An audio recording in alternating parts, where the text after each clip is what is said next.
Good evening. Thank you for joining us at the Ocean Beach Climate Change Adaptation Project's EIR scoping meeting. My name is Julie Moore, and I'm with the San Francisco Planning Department. I'm the Environmental Review Coordinator for the project, and this is the first step in the environmental review process. Also joining me tonight are Anna Roche, the SFPUC Project Manager, Monica Scott, the Rec and Park Project Manager, and Eli Davidian, our EIR consultant, who will help moderate the public comment process. Please note that this meeting is being recorded and will be posted on the Planning Department website. Our scoping meeting will begin with a 25-minute presentation explaining the project, the California Environmental Quality Act, and how you can comment at different stages of the environmental review process. This presentation is the same presentation that is currently posted on the Planning Department's website. Then we'll open the live portion of the meeting for those of you who would like to provide oral comments on the issues to be covered in the Environmental Impact Report. Or, if you prefer, you can consider the information in the presentation and send a written comment to me before the close of the comment period. A few details. During the presentation meeting, our meeting host will have your cameras off, microphones and telephones muted. When we begin the public comment portion of the meeting, the host will ask those of you who wish to speak to use the Zoom raise hand feature, or you can press *9 on your phone. Speakers will be queued, and then we'll have 2 minutes to speak. The Zoom Q&A and chat functions are disabled for the meeting. So with that preamble, we're ready to start our presentation.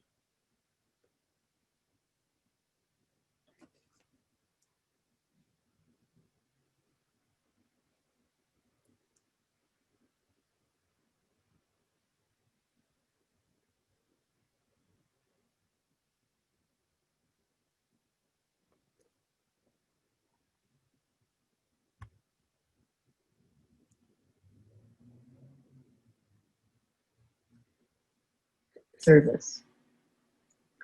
My name is Julie Moore, and I am an environmental planner with the San Francisco Planning Department. I am the coordinator of the EIR for this project. I will begin with an overview of the CEQA process.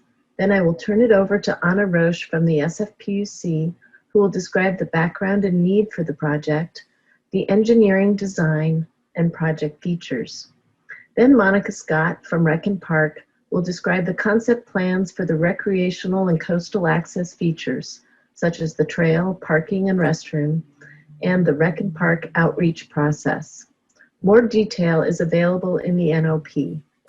I'll then return to address the environmental review schedule and how you can participate. The Planning Department leads the CEQA review process for city projects in compliance with state law or statute, state guidelines, and local requirements. Here, the Planning Department is preparing an Environmental Impact Report, or EIR, for the proposed project. The purpose of CEQA is to inform decision makers and the public of the project's environmental effects, to engage the public in the environmental review process, to disclose potential project impacts on the environment, and to avoid or reduce potential environmental impacts with mitigation measures or alternatives. The EIR is prepared for a project prior to any final decision regarding whether or not to approve the project. The EIR, including an associated initial study, will describe the existing environment at the project site and vicinity for each of the topics shown here, such as air quality, noise, biological resources, and transportation and circulation. The EIR will then analyze the project's impacts to the existing environment and cumulative conditions. Cumulative conditions are the combined effects on the environment, assuming adoption of this project and other reasonably foreseeable projects in the vicinity. At the beginning, I mentioned that the National Park Service and Federal Highway Administration are also partners in this project. The shoreline areas are under National Park Service jurisdiction, so they would need to approve certain elements of the project. The Federal Highway Administration is providing funding and helping to design and build a portion of the coastal parking and trail. These federal agencies have their own environmental review process under the National Environmental Policy Act and will conduct separate environmental review in accordance with their own federal and agency guidelines. Before I pass this over to Anna, I will orient you to the project location. As you can see on this slide, the portion of South Ocean Beach stretches from Sloat Boulevard south to the Fort Funston Bluffs. The project area includes the beach and the Great Highway between Sloat and Skyline Boulevards. It may include areas inside the zoo to expand parking capacity. Also, to the north, the project area includes a portion of the beach where excess sand is currently harvested and trucked to South Ocean Beach. This process would continue under the project. So now I'd like to introduce the project manager, Anna Roche of the SFPUC. Thank you, Julie, for that overview. Hello, everyone. My name is Anna Roche. I am a project manager with the San Francisco Public Utilities Commission, the lead agency for this project. The other responsible agencies include Rec and Park, SFMTA, and Public Works. First, I want to say thank you for your interest in the Ocean Beach Climate Adaptation Project. This is one of San Francisco's first adaptation projects that is moving towards implementation.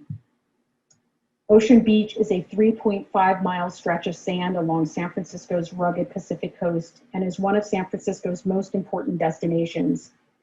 It is also home to major elements of San Francisco's wastewater and stormwater infrastructure.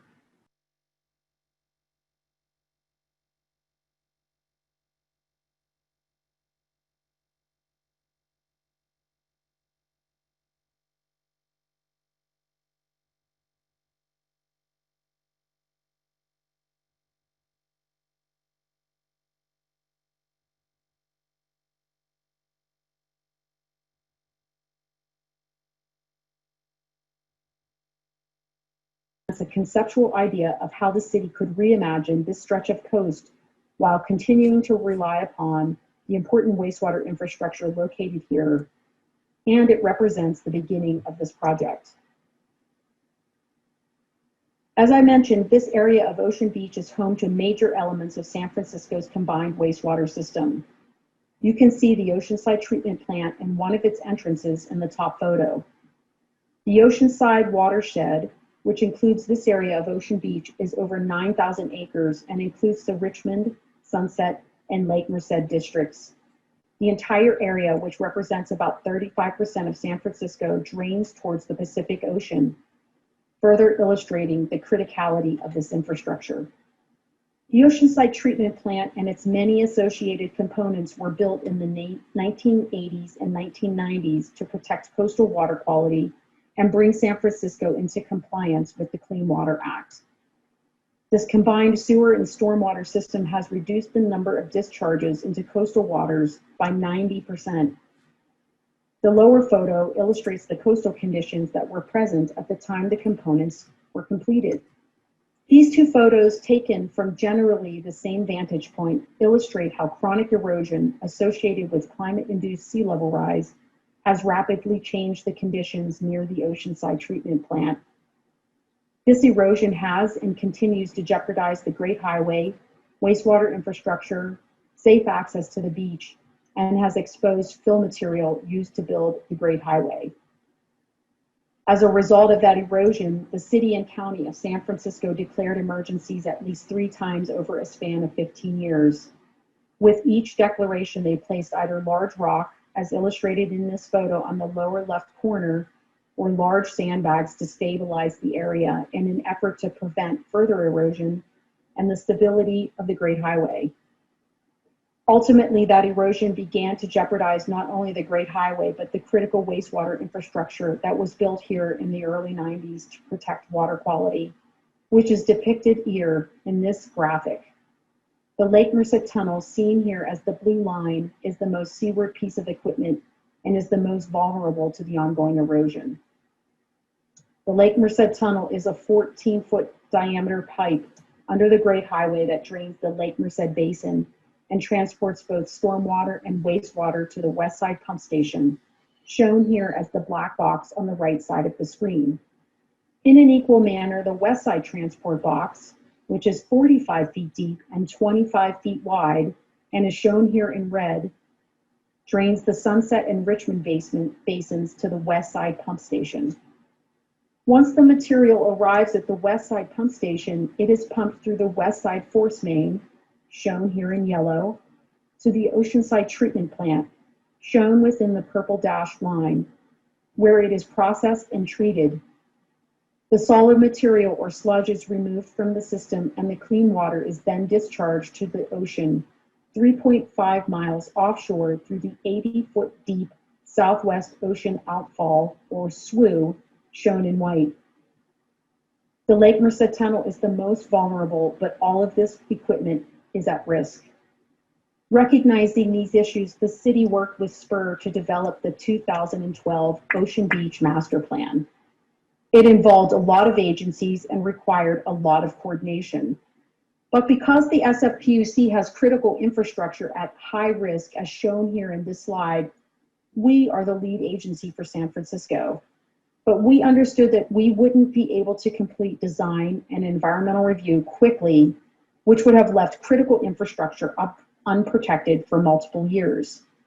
So we developed the short-term strategy and sought out and received a multi-year permit from the Coastal Commission to implement those measures.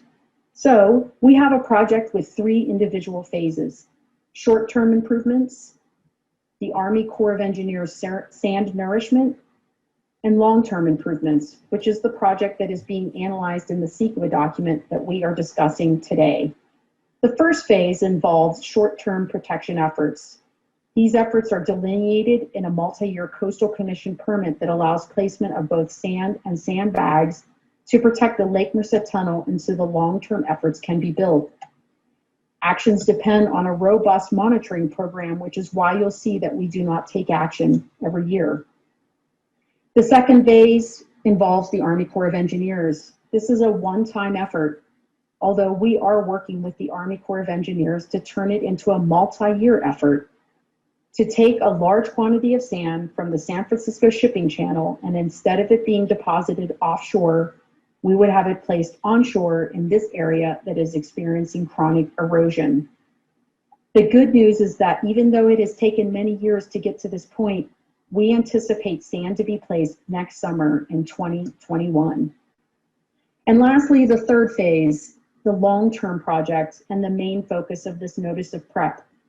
To date, we've completed a needs assessment, our alternatives analysis, and the conceptual engineering report. We are currently working on 35% design. The major objectives of the project include adapting to climate change, protecting critical wastewater infrastructure, and improving public access and habitat. In order to meet those objectives and the conditions of the short-term permit for the Coastal Commission, these are some of the main components of the project. 1, permanently close the Great Highway between Sloat and Skyline Boulevards and reconfigure affected intersections and the San Francisco Zoo access. 2, remove pavement, rock and sandbag revetments, and rubble and debris from the beach, recontour the bluff, and plant dune vegetation. 3, improve public access, maintain coastal parking, and continue to provide restroom facilities. 4, install a buried wall to protect existing sewer infrastructure from shoreline erosion. And 5, long-term beach nourishment. This graphic gives you a sense of how this area will change in order to meet these objectives. The permanent closure of the Great Highway between Sloat and Skyline will be a major change and will alter the flow of traffic at the intersections of Sloat, shown on the left side of your screen, and Skyline, shown on the right side of your screen. It will also change how people get in and out of the San Francisco Zoo. But the closure is necessary to provide the room needed to adapt to climate change while protecting existing infrastructure, maintaining access to the zoo, and creating open space amenities. This cross-section is from the conceptual engineering report, and is focusing on the protection of the Lake Merced Tunnel, which is the focus of the SFPUC. But it also illustrates how we are achieving the open space area, the focus of Rec and Park. The main things I want to call to your attention are: one, the location of the low profile wall, the vertical gray bar, in relationship to the Lake Merced Tunnel, the circle. This is a very constricted workspace where we balance protection of the Lake Merced Tunnel versus creating a wider beach. For example, we can't build too close to the Lake Merced Tunnel, the circle, because we need to have sufficient space to place the tiebacks.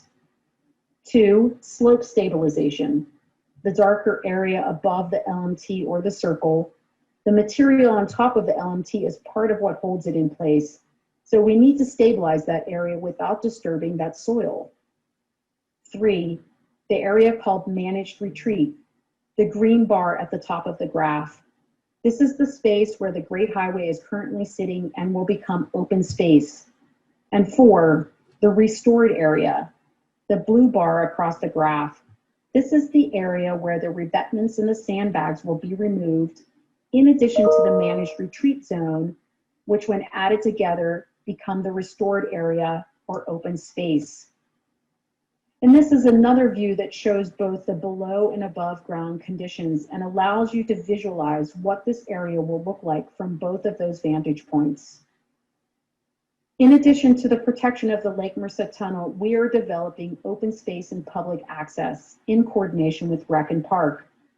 As you can see from this slide, we are balancing a lot of overlapping needs, which equates to a very complicated design in limited space.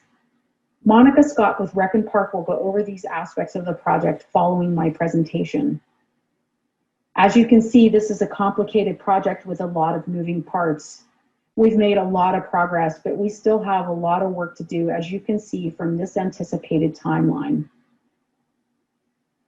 That completes my portion of the presentation. But I do want to say thank you again for your interest in this project and for any comments that you provide as it relates to our CEQA analysis. Thank you. Thank you, Anna. My name is Monica Scott, and I am the Recreation and Parks Department's project manager for the public access elements of this project. The components included in this project are a multi-use trail for pedestrians and bicyclists, a restroom, parking lot, and PUC access road. The photo on this slide shows the northern end of the planned trail entrance from Sloat, looking south along the Great Highway. Sloat is to the left and the ocean is on your right. This location is where we were planning for a plaza and restroom, as well as the connection point to the multi-use trail and the access road to the PUC structures. Here you can see the draft concept for the trail and access road layout, with trail connections between the Upper Great Highway Trail and the Fort Funston Lake Merced trails. This section of trail will be a part of the larger coastal trail network. To your left, on the northern end, you can see the plaza area, and on the southern end, there is the Skyline Coastal Parking Area. I will go into more detail about the parking lot in a later slide. You can see that there are 3 access points to the beach from the trail, with the northernmost at Sloat, one midway by the current access point to the zoo, and the southernmost in the vicinity of the coastal parking area. These are section views from the northern portion of the site. You can see the Lake Merced Tunnel and buried seawall running below the trail and dune buffer. At some points, the trail and access road will be adjacent, but for the most part, they will be separated by raised dune plantings. These are section views from the central portion of the site. In this area, you can see how the access road and multi-use trail will be separated by raised dune plantings. At the southern end of the trail, there will be the Skyline Coastal Parking Lot, which will be accessible from Skyline Boulevard. This parking lot will provide an access point for the multi-use trail and will also be the entry point for the one-way PUC access road. The trail in this area will connect with the Lake Merced Trail, and there is a planned related project to connect with the Fort Funston Trail network. Here is a section showing the various elements occurring in the parking area. The ocean is on your left, and you can see the dunes and existing vegetation adjacent to the multi-use trail. Then a planting buffer is between the trail and the parking lot. And lastly, there is a planting buffer between the parking lot and the combined service access road and parking lot access. This is an overview of the public outreach that RPD will be conducting for this project. We will be holding our first public community meeting this fall, followed by a second community meeting in the winter. And lastly, we will present this project to the Rec Park Commission as a discussion-only item. To receive updates from Rec Park about this project, you can sign up by following the link on the slide, http://bit.ly/updatemerpd, UPDATEMERPD. We will also be posting signs on site to notify people about the community meeting. Thank you for your time. Now, turning the presentation back over to Julie Moore. The first step of the EIR process was the issuance of a notice of preparation of an EIR and notice of scoping meeting. We mailed this notice on September 9th and are requesting oral and written comments on the scope of the EIR by Friday, October 9th. The NOP is available on the Planning Department website, sfplanning.org/sfsequadocs. That's SFCEQADOCS. We will host a virtual scoping meeting on September 30th, 2020, which will consist of this presentation, followed by an opportunity for individuals to provide oral comments. This review period is your opportunity to provide early comments concerning the potential environmental effects of this project. Your comments should focus on significant environmental issues regarding this project and information that would help the environmental analysis. The Planning Department will consider the comments received during this 30-day period to inform the scope of the draft EIR. Please note that written responses to comments received during the EIR scoping period will not be prepared. The next step of the EIR process will be publication of the draft EIR, including initial study. Our current schedule anticipates that we will publish the draft EIR next summer. We will distribute a notice of availability of the draft EIR to interested parties. You will have an opportunity to provide input on the draft EIR during a 45-day public comment period, including at a public hearing at the Planning Commission. Following the close of the draft EIR comment period, the Planning Department will prepare a comments and responses document. This document will contain written responses to all substantive comments received during the draft EIR review period. It will also identify any changes to the draft EIR as necessary to fully respond to comments received. The comments and responses document will be distributed to those who commented on the draft EIR, various agencies, and other interested parties at least 10 days prior to a Planning Commission hearing on the final EIR. The final EIR will consist of the draft EIR together with the comments and responses document. The Planning Commission will consider whether to certify the final EIR as adequate, accurate, and objective. Certification of the EIR would not mean the project is approved or disapproved. Rather, it would only satisfy the CEQA environmental review requirements for the proposed project. Project approval or disapproval is a completely separate consideration from the adequacy of the EIR. Permits and approvals for the project would be required from numerous local, state, and federal agencies, including the Rec and Parks Department, the SFPUC, the California Department of Fish and Wildlife, the California Coastal Commission, the National Park Service, among others. The Planning Department will replay this presentation at a video and teleconference scoping meeting on September 30th, 2020 at 6 p.m. You may attend the meeting using the video conferencing platform Zoom or by telephone. Again, the intent of the scoping meeting is for the Planning Department to hear from you regarding the environmental analysis for the project. You don't have to attend the scoping meeting to provide the Planning Department comments. You may also email your comments to cpc.oceanbeacheir@sfgov.org or mail your comments to me, Julie Moore, San Francisco Planning Department, 49 South Van Ness Avenue, Suite 1400, San Francisco, California, 94103 by October 9th. For details on how to register for the scoping meeting or to review the notice of preparation, please go to sfplanning.org/sfsequadocs. The Zoom meeting details are also shown on the screen.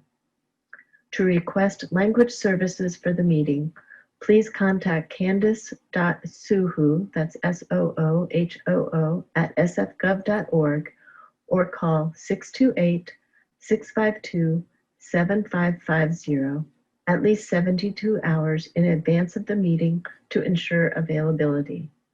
Thank you and take care.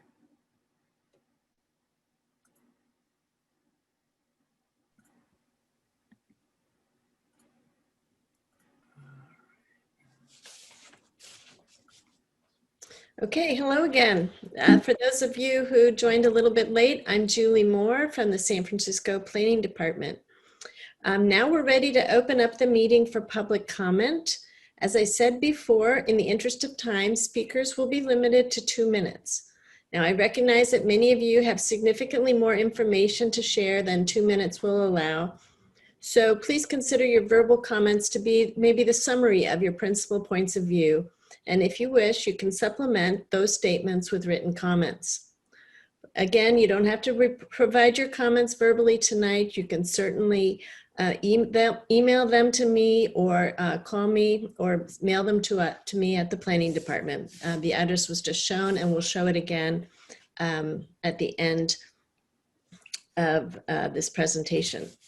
So please also note that the goal of the meeting is for us to hear from you so that we can shape the CEQA analysis.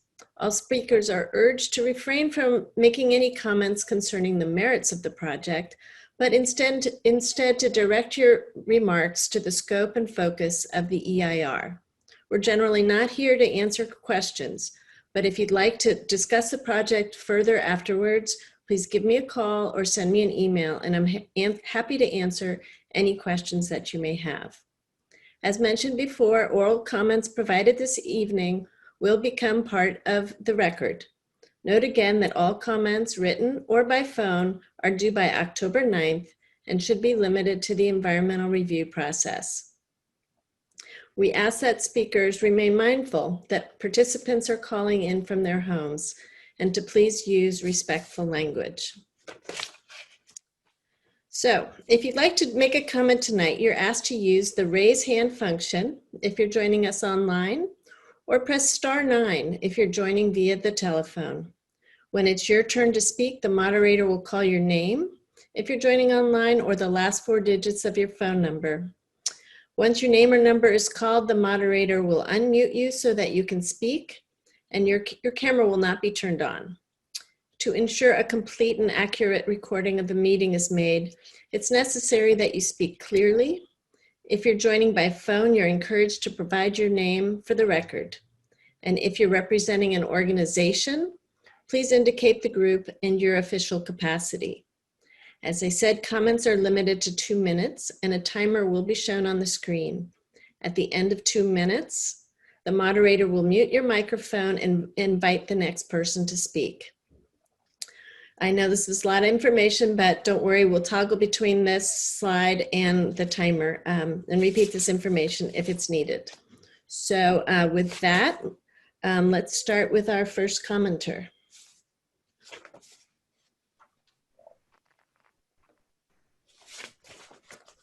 So. Hi there, this is Eli Davidian, and I will be moderating this portion of the meeting. And as Julie mentioned, if you would like to provide a comment, please use the raise hand function. And we'll give it a minute for folks to find that on your screen. And so I'll call up commenters individually, or if we have a large number in a queue, I'll call you up 3 at a time and then repeat as we move through the list. So the first commenter we have here is Marlene O'Neill, and I'll ask you to state your name for the record. Marlene? Okay, Marlene O'Neill, and I'm a resident of the Lower Great Highway. And I'm just curious, I believe the actual environmental report we can retrieve online. And that's a question, sorry, yes or no. And then we would really love to not have our street be used as storage for the project. Has that been reviewed at all, or is that way too early? Because we're already storage for the Muni project.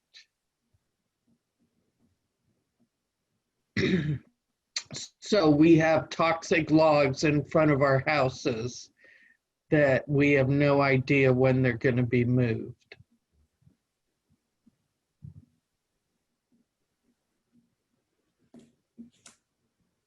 Okay, and just a reminder for folks, this is a comment period. So the planning department will be receiving comments. And at the end of the comment period, I will hand it back to Julie Moore, who may provide some closing remarks that address questions raised. But this is intended to be a comment period. So apologize if you do have questions. That is not the purpose of this portion of the meeting. Thank you for that. So, oh God, ridiculous. So thank you for the comment. I will call up the next commenter, Sean McGraw. Sean? Hi, it's Sean McGrew, and it's not a question, it's something I'd like to see in this report, and that is the traffic effects due to this change. For instance, will it increase car pollution because people are sitting idle at stop signs or stoplights? So that would be my comment. Thank you.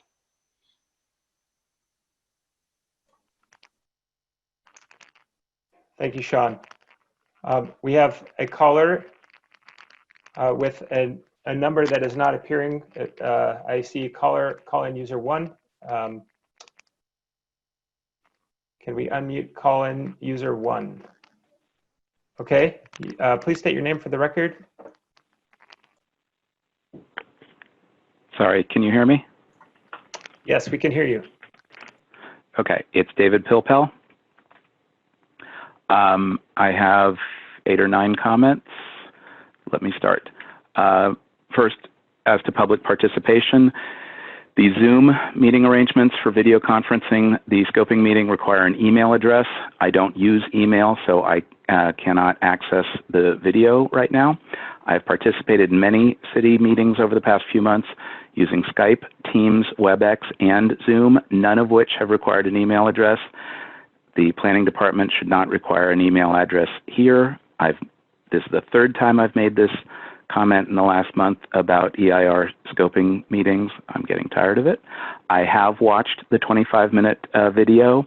I would ask that you please post the PowerPoint presentation that you referred to on the planning department website. Right now, you have to click through sfplanning.org/environmental review documents to get the scoping meeting information. It doesn't have that information on the main page. Importantly, very importantly, documents on the planning department website and the website itself, or one of the pages, noted 3 different Zoom meeting IDs for tonight, 2 of which were wrong and bad, and I can show you what they are and where they are. So another scoping meeting may be needed for anyone who used the wrong ID based on documents put out by the planning department. Next, item 2, interagency project coordination. Coordination between the various city and other public agencies is critical here. Please describe that interagency project coordination. 3, project description. The project description should be clear, complete, finite, and stable. 4, related projects. All related projects, public and private and public, should be listed, whether exempt or not exempt from CEQA, and whether approved or not yet approved, but planned within the EIR timeframe. That includes all MTA, PUC, public works, recreation and park, and federal projects in the area. 5, cumulative impacts. Cumulative impacts of the project and related projects should be considered. 6, historical features of existing facilities in the area should be considered. 7, sea level rise using a range of reasonable scenarios should be considered. Transportation, sorry, I didn't finish writing this one. Transportation impacts in the area, including slope and skyline should be considered.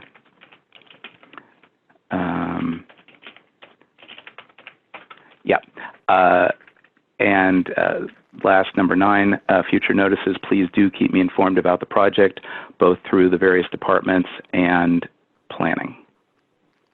Comment deadline is the 9th, so I can still get something in writing to memorialize this.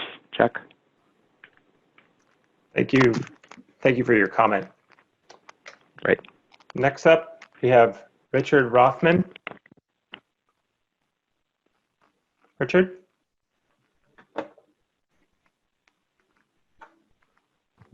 I guess, can you hear me now?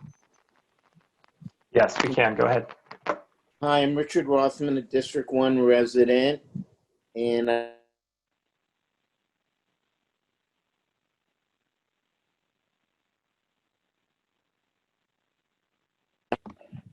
can you hear me now? Sorry, Mr. Rothman, will you please restart your comment? We got muted for a minute there. Okay. I'm Richard Rothman, District 1 resident. One is, I want to know, will this affect the Mother's Building at the San Francisco Zoo and the slope entrance? Will traffic be closed on slope? And also, you need to take in the traffic, the cumulative effect. Are they going to keep the Great Highway closed? And then this between slope and the and Highway 35, and where the Great Highway and Highway 35 meet, there's a stop sign, and on busy days, there's a really big backup going south. I've asked Caltrans, I've asked the supervisor for District 7, and nothing happens. And, you know, it really needs to have a stoplight and not just a stop sign there. And somebody needs to push some buttons at Caltrans to get it moving. And then how are Richmond District residents, you know, if this portion of the highway is closed and the Great Highway, then we have to take Sunset and then go across the chain of lakes. And they just closed MLK and along the route, and MLK and the chain of lakes is a very dangerous intersection because, as we all know, bicyclists, a majority of them don't stop for stop signs. So when you're thinking about this project, you need to look at the big picture of overall transportation in the city. And many people, you know, in the Richmond use this route to go to work, and I go shopping. Not out. All of us are can ride bikes for long distance. So there needs to be a broad-based solution about this transportation problem. Oh, just made it in time. Thank you. Thank you for your comment. So next up, we have Jean Allen.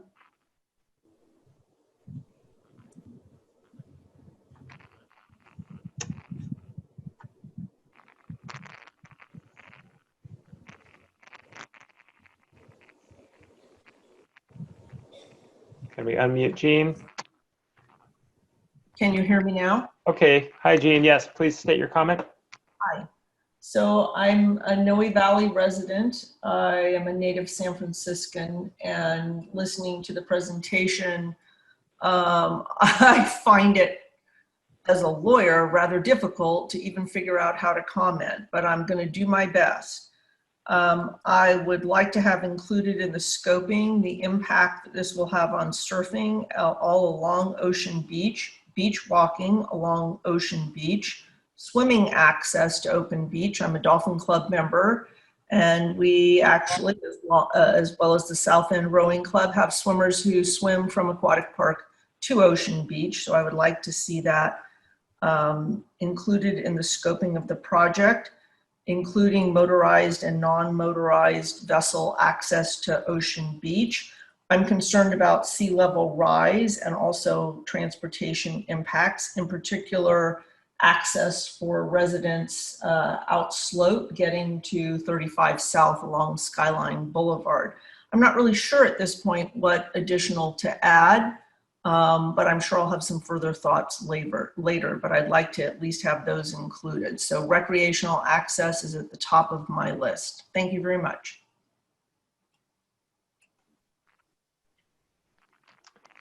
Thank you for your comment. If other folks would like to speak, just a reminder, please use the raise hand function.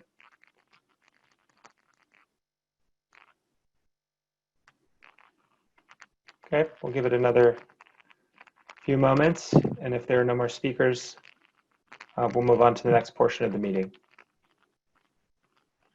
Okay, we have a couple more coming in. So the next up is Arthur Adams.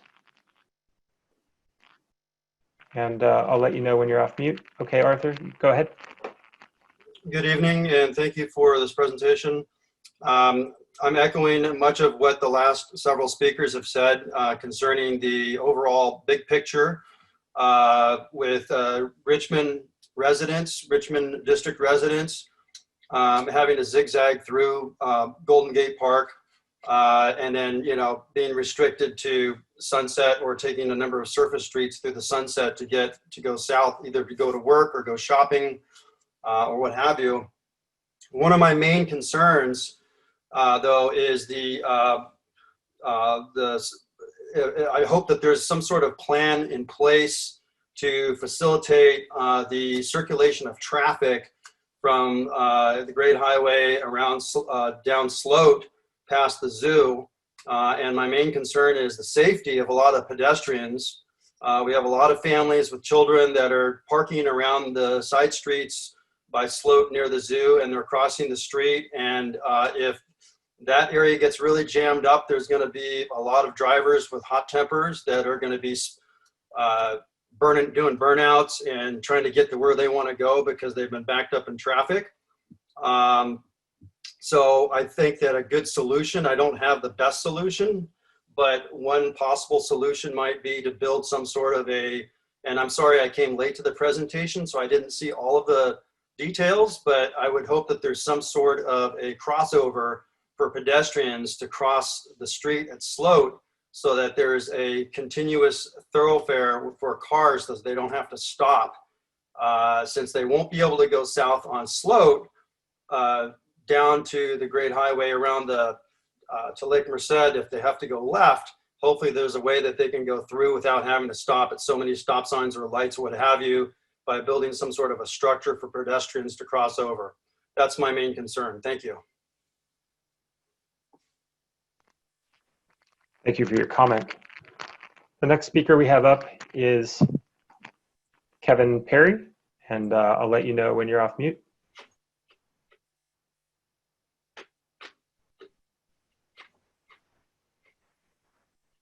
Oh, I'm sorry. I just pushed it.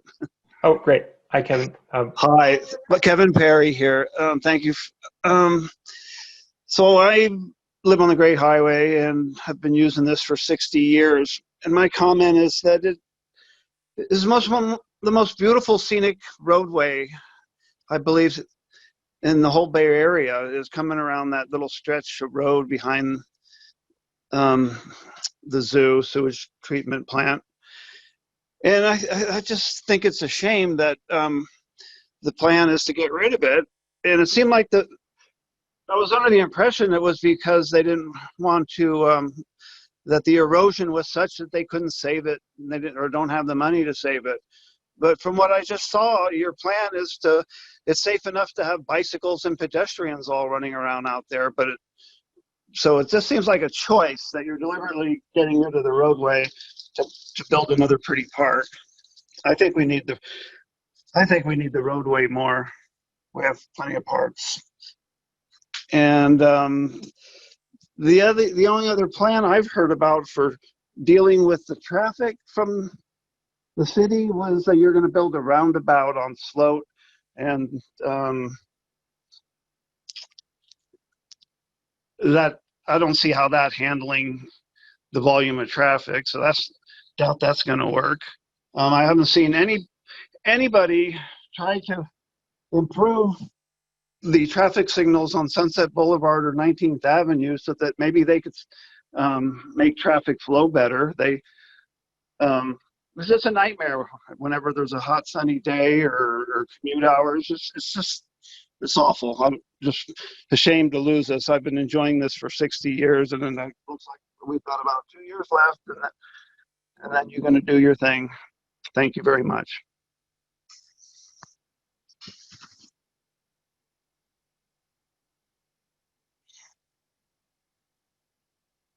Now, do I unmute? Okay, thank you for your comment. Again, if there are any folks who haven't had a chance to speak and you would like to make a comment, please use the raise hand function. We'll give it another few moments for any folks who have not had an opportunity to speak. And just as a reminder, we're forwarding folks the opportunity to speak one time. Each speaker will have 2 minutes. If you have not spoken and wish to. Can you hear me now? Hi there, yes, please state your name for the record. Hi, I'm sorry, it's David Pilpel again.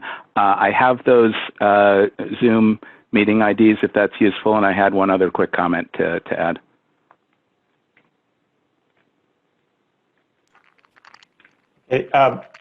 I'd like to ask that folks limit their comments to the 2 minutes and one 2-minute session per commenter.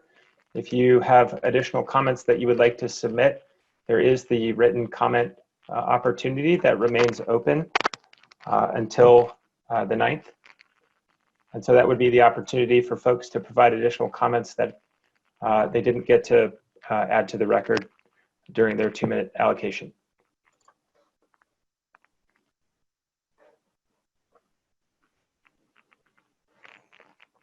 Looks like we have one other commenter, Mari Sane. Hello, can you hear me? We can, yes. Hello. Okay, very good, thank you. Just as the previous gentleman or the second one before was starting to speak, I was also having similar thought about that view as you come over the rise from Skyline onto Great Highway behind the zoo, and you see all the way up the entire length of the beach to the Cliff House. And I was here as a child, grew up here as a child, came back as a retiree, and it's just a breathtaking view that the entire public, maybe of the world, gets to enjoy as you drive up to that corner. And now that will be gone. I understand it'll be a parking lot, but I think that that view is something that should be protected as it is now and has been for so many years. And that's my comment. Thank you.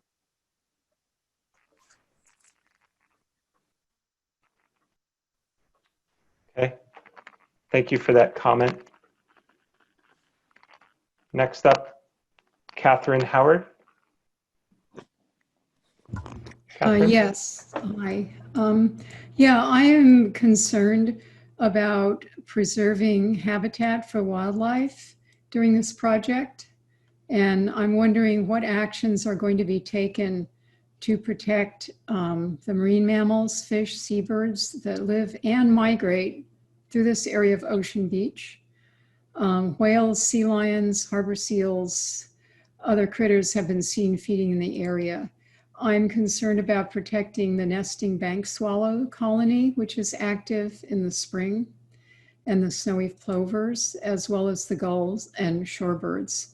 And I think that we need to replace plants with plants that are appropriate climate-wise and for protecting habitat. So I guess my main concerns are with wildlife and habitat and how this will be protected during construction and what will be the future for them once the project is completed. Thank you very much.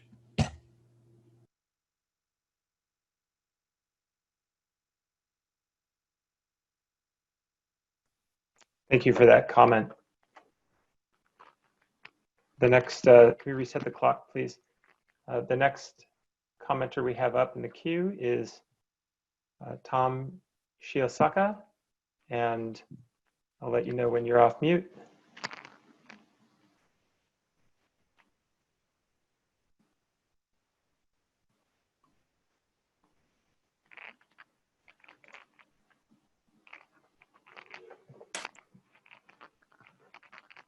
Okay, we're still having Tom on mute. The moderator will unmute you.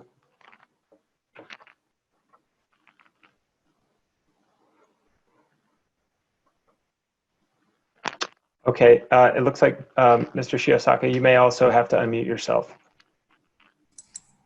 Okay, we can hear you now. Okay, my name's Tom Shiosaka and I live on 48th in Terraville. And the thing that I have to say is that the traffic right now with the upper grade highway closed, somebody's going to get hurt in some of these neighborhoods around here because there's a lot of people speeding, they're ignoring stop signs, and there's a lot of old people down here too and a lot of young kids. So that's something to take into consideration because when somebody gets run over and you guys know about it, it's going to create some problems. You know, that's the only thing I have to say is that they got to get some kind of traffic plan. Especially if they close that area.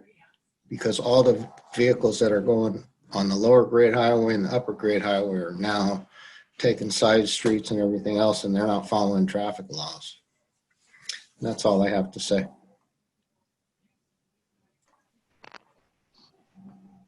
Okay, thank you for your comment. Thank you. Again, for anyone who has not had the opportunity to speak and you would like to speak, you can indicate such by using the raise hand function, the raise hand tool. We'll give it a few more moments for anyone who has not had the opportunity to speak.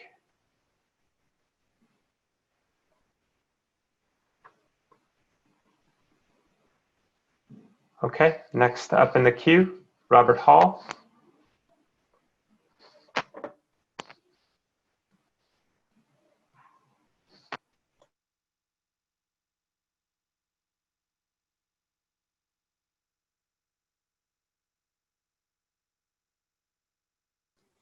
Hi, Robert Hall here. I would just like to advocate for planting for biodiversity. I'm concerned about who is going to be responsible for building these new dunes and habitats that are going to expanding across to the zoo. Golden Gate National Recreation Area tends to do a great job with habitat planting. Sometimes Rec and Park can be a mixed bag. They take a Disneyland approach sometimes and pick plants from all over the world. But we have a biodiversity crisis going right now where bugs, bees, butterflies, and birds all need native habitat so they can reproduce and make more to make up for the deficit that we have right now. I'm really excited about the recreational opportunities of closing down that part of the highway and building a recreational triangle between Lake Merced, Fort Funston, and Ocean Beach, and even Sunset Boulevard, as that is being constructed with landscaped with more habitat. So please consider the biodiversity when you're building the landscape out here. Thank you very much. Thank you for your comment.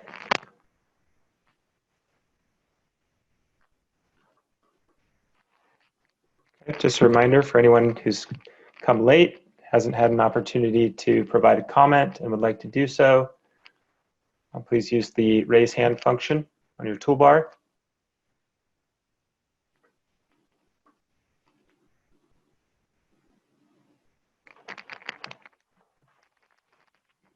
Okay. All right. Well, it seems like everyone who has indicated they would like to speak has had the opportunity to speak once.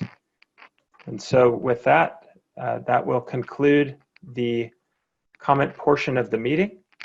And I will hand it back to Julie for closing remarks. Julie?